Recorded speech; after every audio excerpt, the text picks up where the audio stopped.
জাহান্নামীরা জাহান্নামীদেরকে লাঞ্ছনা গঞ্ছনা দিয়ে ধাক্কা দিতে জাহান্নামে নিয়ে যাবে। আর জান্নাতীদেরকে সালামুন আলাইকুম তিবতুম ফাদখুলুহা খালিদিন, সালাম দিবেন, সম্ভাষণ দিবেন, সম্মান দিবেন, আর জায়গায় জান্নাত নামক জায়গায় বসাই দিয়া ফাদখুলুহা খালিদিন।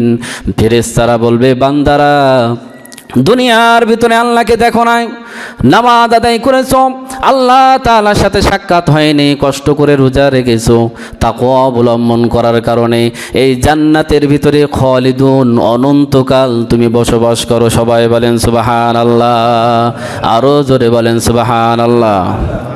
তাহলে রোজা রাখা দরকার আছে না নাই? আরো জোরে বলেন আছে না নাই? রোজা সুন্নাত না নফল? আরো জোরে বলেন কি? কুতিবা আলাইকুমুস সিয়াম,